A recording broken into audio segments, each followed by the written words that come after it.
AIMIM के supremo Asaduddin Owaisi ने तेजस्वी यादव की शैतान से तुलना कर दी है और कहा कि बिहार के 19% मुसलमान यादवों के नेता के सामने अपना सर नहीं झुकाएंगे। उन्होंने विधायक अंजार नाइमी पर 6 करोड़ लेकर राजद में शामिल होने का भी आरोप लगाया। नमस्कार, मैं हूं गीता और आप देख रहे हैं पंजाब केसरी टीवी।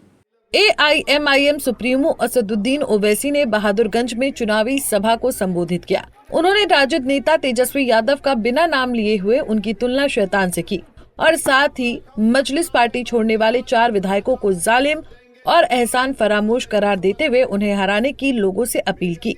इसके साथ ही असदुद्दीन ओवैसी ने स्थानीय विधायक अंजार नईमी पर 6 करोड़ रुपए लेकर राजद में शामिल होने का आरोप लगाया और कहा कि जिसने 6 करोड़ रुपए लेकर अपना ईमान बेच दिया वो आपका भला नहीं कर सकता। उन्होंने कहा कि मेरे किशनगंज आने के बाद पटना में बैठा शैतान अपने लोगों को भेजेगा और कहेगा ओवैसी भड़काऊ भाषण देता है। मुझे बराबरी मिलनी चाहिए, मैं इंसाफ चाहता हूँ, मैं भीख नहीं चाहता हूँ। मैं तुम्हारे सामने भीख नहीं मांगूंगा, मैं अपना हक लूंगा लड़कर। और अगर तुम नहीं दोगे तो इंशाअल्लाह ताला सीमांचल का बच्चा बच्चा खड़े होकर इन पटना में बैठने वाले जालिमों के इन्हीं के सामने ठहर कर इनके हाथों से अपना हक छीन कर सीमांचल को लाएंगे इंशाअल्लाह ताला। बुरी बात हो रही है, बताओ कौन सी बुरी बात हम कर रहे हैं? नहीं, मजलिस ये कर रही है, मजलिस वो कर रही है। अरे मजलिस क्या नहीं कर सकती हम जानते। मजलिस सीमांचल को, बिहार को आई आपको नेता बनाने के लिए, और ये लड़ाई आपकी लड़ाई है। मेरी आपसे गुजारिश है कि आप खास तौर से हमारे नौजवान लड़के और लड़कियां, आप एक वोट का सही इस्तेमाल करिए। हमारे जाने के बाद, मेरी सभा के बाद अक्सर क्या होता है कि 2-3 दिन तक शैतान मसरूफ रहता है। मेरे जाने के बाद 2-3 दिन शैतान तो रोज ही मसरूफ रहता, मगर ज्यादा मसरूफ हो जाता है शैतान, क्योंकि बड़ा शैतान जो पटना में बैठा है बोलता है जा यहाँ पर जा। ये आया था एक दाढ़ी टोपी पहनकर भड़काऊ भाषण दिया था, जाकर बात कर, फैला झूठ फैला। तो जब शैतान आएगा तो उसको बिठाकर चाय पिलाकर उसको बोलना, देख गद्दारों का साथ तो यहाँ की जनता देने वाली नहीं है, गद्दारों का साथ तो जनता देने वाली नहीं है। जिसने आपके जज्बात को, आपकी कुर्बानियों को ले जाकर किसी के पास बेच दिया, आप उससे कहिए कि अब कुछ नहीं होने वाला है। मैं जो देख रहा हूं इंशाअल्लाह ताला अख्तरुल ईमान की क़ियादत में सीमांचल में इंशाअल्लाह ताला मजलिस को, उम्मीदवारों को बहुत बड़ी कामयाबी और यहां से विधायक बनेंगे।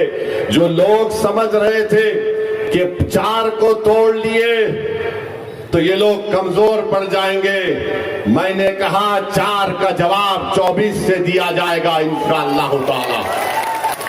ओवैसी यही नहीं रुके और उन्होंने आगे कहा कि हमारे 4 उन्होंने छीने थे, इंशाअल्लाह हम 24 लाएंगे।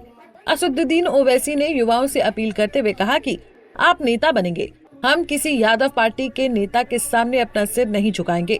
उन्होंने कहा कि सभी समुदाय के लोगों ने अपना नेता बना लिया है, लेकिन बिहार के 19% मुसलमानों ने अपना नेता नहीं बनाया है।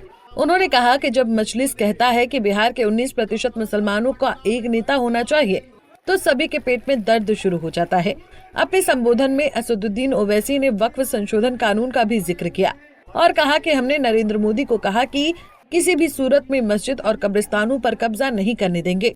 और हम भारत के प्रधानमंत्री नरेंद्र मोदी से कह रहे हैं, मोदी जी आपने वक्फ का काला कानून बनाकर आप ये समझ रहे हैं कि मस्जिदों को, दरगाहों को, खानकाहों को, कब्रिस्तानों को छीन लिया जाएगा।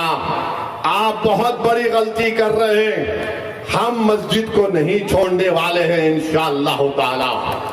हम अपनी खानका, दरगाह और कब्रिस्तान को, ईदगाह की जमीन को नहीं छोड़ने वाले हैं। नीतीश कुमार, मोदी, चिराग पासवान और कुशवाहा साहब ने मिलकर एक ऐसा गंदा कानून बनाया है जिसके जरिए से हमारी मस्जिदों को छीनना चाहते हैं। मेरे भाई, मुत्तहिद रहिए। आपने देखा कि भारत की पार्लियामेंट में जो लोग कहते थे ये एक ओवैसी क्या करेगा, अल्लाह का बहुत बड़ा करम है कि अल्लाह ने अपने हबीब के सदक़े में मुझे बोलने की सलाहियत से नवाजा कर कहा हम इस काले कानून को नहीं मानते, ये बाबा साहिब अम्बेडकर के बनाए हुए संविधान के खिलाफ है। मैंने दस्तूरी कानूनी दलाइल देकर इस वक्फ कानून के एक एक सेक्शन की धज्जियां उड़ाकर आखिर में कहा, सुनो मोदी, अमित शाह, हम अपनी मस्जिद का सौदा नहीं कर सकते। मैंने उस कानून को फाड़ कर भारत की पार्लियामेंट पर रख दिया। AIMIM सुप्रीमो की यह हुंकार कितनी सीटों पर पता चला सकती है, यह तो आने वाला समय ही बताएगा। किशनगंज से दिनेश कुमार की रिपोर्ट। हमसे जुड़े रहने के लिए हमारे YouTube चैनल को सब्सक्राइब करें और नई वीडियो की नोटिफिकेशन के लिए बेल आइकॉन को दबाएं। अगर आप ये वीडियो Facebook पर देख रहे हैं तो लाइक जरूर करें और ज्यादा से ज्यादा शेयर करें। धन्यवाद।